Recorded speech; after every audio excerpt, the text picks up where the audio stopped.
Et salut les amis, nouvelle vidéo aujourd'hui que je vous présente. J'en profite d'ailleurs pour vous présenter tous mes meilleurs vœux pour l'année 2019 qui arrive. Une année riche en tennis et en matchs spectaculaires, on l'espère. Alors aujourd'hui, à quelques jours de l'Open d'Australie qui va démarrer, je vais vous faire un petit récapitulatif des joueurs de la Next Gen à suivre cette année et dans le futur. On a reçu pas mal de messages, que ce soit en MP ou sur le Discord qu'on a installé. D'ailleurs, je vous invite à le rejoindre, le lien est dans la description. Sur un peu quels étaient les points forts, les forces et faiblesses des joueurs de la Next Gen, qu'est-ce qu'on pouvait attendre d'eux dans le futur, leur marge de progression, etc. Donc j'ai rassemblé un peu toutes les informations et je vais vous détailler un petit peu tout ça maintenant. Il y aura à peu près une petite dizaine de joueurs. Allez, c'est parti! Donc dans cette liste, je vais exclure les joueurs nés avant 1996. Donc c'est pour ça que vous ne verrez pas dedans Dominic Thiem, même si c'est un peu vieux maintenant, Nick Kyrgios, Kyle Moon ou encore Nicolas Jarry qu'on connaît finalement pas très bien. Donc je vais pas parler de ceux-là. Alors je vais lister une petite dizaine que je vais plus ou moins classer en 3 catégories entre nos meilleures attentes et nos attentes un peu moindres. Donc pour vous lister rapidement, il y aura Félix Auger-Aliassime, Andrei Rublev, Frances Tiafoe, Yeon Chung, Denis Shapovalov, Daniil Medvedev, Alex de Minaur, Sacha Zverev bien sûr, Stefanos Tsitsipas, Karen Khachanov et Borna Coric. Donc je commence par Félix Auger-Aliassime, le jeune Canadien de 18 ans qui est 109e mondial. Donc c'est un joueur assez complet des deux côtés, mais qui manque encore de variation. Son jeu vers l'avant est quand même tout de même pas encore assez agressif. C'est un joueur qu'on peut attendre cette année de rentrer définitivement dans le top 100, voire ce qui serait un bon point pour la fin de l'année, de rentrer dans le top 60, voire le top 50, mais ça risque d'être un peu juste. Et de s'installer de plus en plus dans les matchs, dans les tournois importants, dans les grands chelems et dans les Master 1000, faire au moins une deuxième semaine dans un ou plusieurs Master 1000. Grand chelem, ça risque d'être un peu compliqué, mais au moins un ou plusieurs Master 1000, ce serait pas mal. Voire de faire une finale, voire un titre, mais ce serait peut-être un peu osé sur un tournoi petit de type ATP 250. Donc ce que je noterai un peu pour lui. Andrei Rublev, numéro 84, qui avait fait une bonne saison en 2017 avec son fameux quart de finale face à Nadal à l'US Open et qui a pas mal baissé l'an dernier à cause de blessures. Lui, c'est un joueur qui est assez agressif, ce qui est assez rare chez les joueurs de cet âge-là, qui est assez agressif. Il me fait un peu penser à Nikolai Davydenko par certains moments, qui a un bon coup droit et un bon revers, qui manque peut-être un peu de variation dans son jeu et un peu encore de toucher de balle, de précision. Mentalement, il a l'air assez solide. Et c'est un joueur qu'on peut espérer donc pour l'année 2019 qui refasse des deuxièmes semaines de Grand Chelem, qui remporte au moins un titre peut-être plus important qu'il avait fait, peut-être un ATP 500, ce serait sympa. Et voilà, être présent de plus en plus régulièrement sur les événements importants, les Master 1000, les Grands Chelems, et justement faire des deuxièmes semaines en Grand Chelem. Frances Tiafoe après l'américain, le jeune américain 38e mondial. Alors lui, ses deux principaux points forts, c'est son service et son coup droit qui sont assez costauds. Il a une gestuelle un petit peu particulière, notamment avec son coup droit où il a une préparation assez basse, peut-être un peu longue je trouve, qui pourrait améliorer, ce qui lui permettrait d'avoir peut-être plus de points gratuits. Au niveau de son revers, c'est un peu son point faible, il a encore du mal à s'ajuster, à trouver une bonne régularité, à trouver les bonnes zones. Pareil pour son jeu à la volée, son jeu vers l'avant. Alors que paradoxalement, il a un toucher de balle qui est plutôt pas trop mauvais. Donc ce serait des points améliorés au niveau de son revers. Et surtout au niveau des variations. Par exemple, quand il joue à un joueur comme Federer qui varie beaucoup, et ben sur les slices, il sait pas trop vraiment les faire ou les contrer tout simplement. Sur les balles un peu bombées, il sait pas trop s'en dépatouiller. Donc ce serait des petits points améliorés.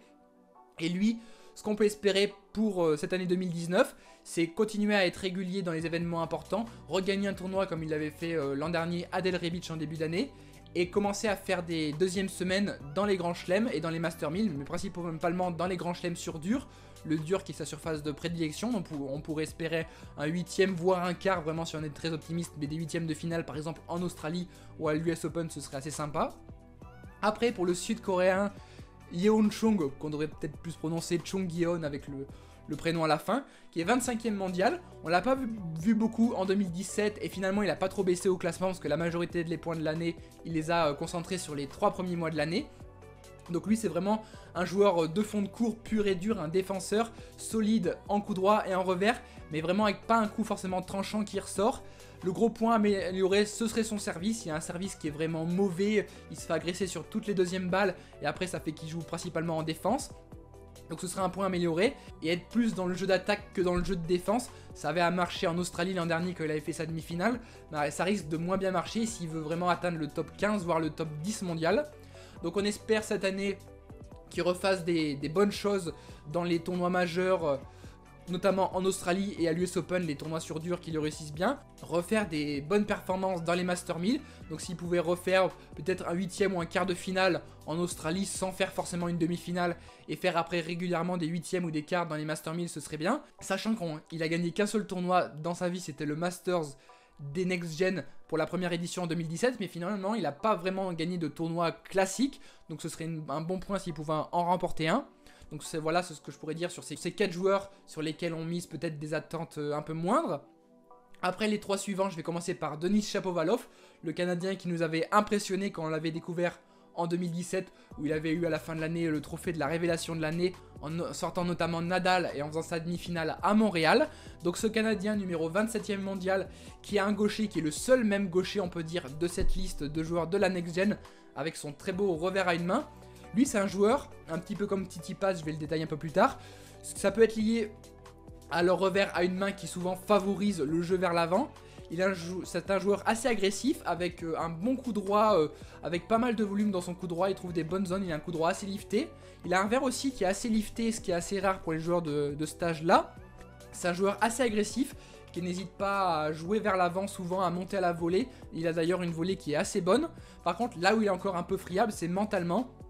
Je trouve, il a tendance à s'énerver un petit peu trop facilement sur le court, un peu comme Federer dans ses jeunes années. Et on voit que par exemple, il a souvent tendance à dévisser dans un match, des matchs qui sont souvent à sa portée, il a tendance un peu à la fin à lâcher le coup et à faire faute sur faute. Donc ça c'est des points améliorés mentalement. Et au niveau de son jeu, il peut encore travailler peut-être un peu son service qui est encore un peu friable, malgré qu'il utilise beaucoup le slice puisqu'il est gaucher. Et après, voilà, varier un peu plus ses coups, faire peut-être parfois plus de slice ou plus d'amorti, un petit peu de variation dans son jeu, ce serait pas mal. Donc, on attend pour lui en 2017 de faire des quarts de finale dans les Master 1000 et de faire des deuxièmes semaines dans les Grands Chelems, ce qu'il n'a encore jamais fait. On attend aussi qu'il remporte son premier titre sur le circuit, ce qu'il n'a pas fait encore. Sachant que c'est un joueur assez complet qui est plutôt bon sur toutes les surfaces. Peut-être un peu plus sur le dur et la terre battue, le gazon c'est peut-être encore un peu friable. Mais voilà, on attend principalement ça de lui cette année. Daniil Medvedev, le joueur russe numéro 19, qui a fait une très bonne fin de saison l'an dernier en remportant notamment son premier ATP 500 à Tokyo. Lui, on peut attendre de lui qu'il fasse une saison dans la continuité de 2018, avec des tournois gagnés, des ATP 500, et mieux se classer dans les Master 1000. Dans les Master 1000, faire une deuxième semaine de Grand Chelem, je pense que ce serait pas mal, sans forcément faire des quarts ou des demi-finales, ce serait intéressant. Lui, il a un jeu vraiment atypique, avec un revers qui est assez près du corps, avec un coup droit un peu particulier. Ses points forts, ce sont son revers, qui est assez bon, et son service, mais c'est surtout son revers. Un revers où il fait vraiment très peu de fautes, un petit peu comme Andy Murray. Donc ça, ce serait intéressant de le voir évoluer en 2019. Alex de Minaur, c'est vraiment la pépite qu'on a découvert en 2019. On rappelle qu'il était à peu près au niveau de la 200e place en début d'année et que maintenant il est 33e. On attend de lui qu'il remporte son premier tournoi en 2019. Donc c'est un joueur de surface rapide, donc principalement le dur. Et je pense que sur le gazon il se débrouille assez bien aussi. La terre battue c'est peut-être un peu dur. En même temps il est coaché par Lleyton Hewitt, donc ils ont des jeux assez similaires. Et on se souvient que Lleyton Hewitt n'était pas vraiment un joueur de terre battue. Donc lui c'est un joueur qui est assez solide du côté coup droit et du côté revers, avec un service qui est encore assez faible. Il devrait prendre un peu de caisse physique puisqu'il est encore assez maigre et il manque un peu de puissance. Au niveau de son jeu, donc il est assez solide comme je l'ai dit. Peut-être s'améliorer encore au niveau de ses contres. Il a un peu du mal encore à réaccélérer les balles et à faire des contres, notamment sur son côté revers. Donc ce serait des points à améliorer, mais en tout cas joueur à suivre en 2019. Et je vais passer rapidement sur les 4 principaux que vous connaissez sûrement bien, qui sont Zverev, Tsitsipas, Khachanov et Coric. Donc Zverev, on ne présente plus 4e mondial, déjà vainqueur de 3 Master 1000. Paradoxalement, là où il peut vraiment s'améliorer en 2019, vainqueur du Master bien sûr, je ne l'ai pas dit, où il peut s'améliorer en 2019, c'est bien sûr de refaire des deuxièmes semaines en Grand Chelem. Et vraiment on attend de lui qu'il fasse au moins cette année au minimum une demi-finale dans un des 4 Grands Chelem, si ce n'est plus. Le summum ce serait qu'il remporte un Grand Chelem, mais en tout cas dans les rendez-vous majeurs, faire quelque chose de vraiment important. Et justement, dans les rendez-vous majeurs, ce qui pourrait lui débloquer mentalement, ce serait de vaincre un du Big Three, donc Nadal, Djokovic ou Federer. S'il en battait un des 3 en Grand Chelem, je pourrais vraiment dire que la relève est assurée, que vraiment il est installé dans le top 5 et que c'est vraiment un joueur à suivre sur les 10 prochaines années. Donc lui, on le sait bien, ses points forts, c'est son service et son revers. Son coup droit est encore un peu friable. Il avait tendance, surtout en début de carrière, à souvent faire des balles un peu bombées, un peu dans l'axe, sans vraiment trop chercher les zones. Il s'est pas mal amélioré de ce côté-là. Maintenant, il arrive beaucoup plus à accélérer son coup droit. Son jeu vers l'avant est encore un peu friable, notamment sa volée. C'est pour ça qu'il a pris quelques cours avec Marcelo Melo, le joueur de double avec qui il s'entend assez bien, et qu'il a pris notamment aussi Lendl pour l'aider à passer ce cap mental, notamment dans les grands chelems. Tsitsipas, lui, deuxième joueur et le seul avec Shapovalov à avoir un revers à une main. Lui, c'est vraiment un joueur un peu à l'ancienne, comme on pourrait dire. D'ailleurs, je sais pas si vous avez vu le match qu'il y a eu à la Hopman Cup face à Federer, qui était très sympa à voir. On aurait dit un peu le Federer, bon forcément de 2019, face à le Federer des jeunes années 2002-2003, c'était assez sympa à regarder. Donc lui, c'est un joueur qui est plutôt agressif, hein, assez rare pour le signaler là aussi, avec une bonne volée, un bon jeu vers l'avant qui n'hésite pas à attaquer, avec pas mal de variations. Il varie un petit peu plus dans son jeu d'ailleurs que Shapovalov, en tout cas je trouve. Il s'est pas mal amélioré en revers, notamment cette année. En 2017, il avait un revers qui était assez friable. Et là on voit qu'il essaye de plus en plus de le recouvrir en étant assez campé sur sa ligne, même si de temps en temps il a tendance à reculer. Mentalement je le trouve assez solide. D'ailleurs, il n'hésite pas à vouloir être numéro 1 mondial, à le dire dans les conférences de presse, ou vraiment à se fixer cet objectif-là. Donc franchement, c'est un joueur que je vois rentrer facilement dans le top 10 cette année. Et je miserai au moins 1 ou 2 quarts de finale, en tout cas cette année, à avoir. Et après, remporter au moins un ATP 500, je le vois bien faire ça. Master 1000, peut-être encore un peu juste, refaire une demi ou une finale de Master 1000, oui. Le gagner, peut-être pas, mais au moins un ATP 500. Donc il est 15e mondial. Après Karen Khachanov, le russe le mieux classé de cette next gen, qui est 11e mondial, qu'on a surtout découvert l'an dernier puisqu'il a remporté son premier Masters à Bercy en fin d'année en battant Djokovic en finale. Donc lui, on attend vraiment de lui qu'il passe un cap dans les grands chelems, puisqu'il a fait que des 8e de finale au mieux dans les grands chelems. Donc on attend au moins qu'il fasse un quart, et je dirais même une demi en grand chelem, notamment sur dur à l'US Open ou en Australie, et peut-être à Wimbledon aussi, il s'en sort assez bien. La terre battue, je trouve qu'il est encore un peu friable. Et au niveau de son jeu, son point fort, c'est son revers, bien sûr. Son revers et sa puissance, surtout. Au service, il est assez classique, c'est un petit peu comme un Del Potro ou un Berdych de ce côté-là. Le revers, il frappe très très fort, mais il a encore un peu de mal à canaliser cette puissance pour trouver des belles zones ou pour monter à la volée, quoi, qui s'est pas mal amélioré de ce côté-là. Mais vraiment, il base principalement son jeu sur la puissance, en rentre dedans, un petit peu comme le ferait un Sam Querrey, des choses comme ça, bien sûr, en un peu plus évolué. Donc on peut espérer, comme je l'ai dit, une demi-finale en Grand Chelem. Un Master 1000 gagné, ce serait, je pense, un bon début pour 2019. Au minimum, parce qu'on sait qu'il a le potentiel pour être bien mieux classé. Donc je miserais, je pense, à la fin de l'année, une rentrée dans le top 8. Ce serait mérité.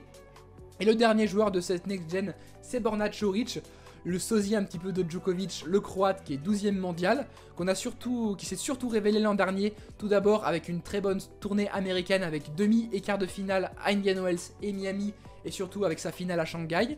Lui, c'est un joueur qui est très solide, un petit peu comme Djokovic en début de carrière, très solide en revers, un petit peu moins en coup droit, même s'il s'est beaucoup amélioré de ce côté-là. Il peut encore s'améliorer, je trouve, en gagnant un peu plus de puissance, en étant un peu plus agressif, et favoriser son jeu vers l'avant avec des montées à la volée.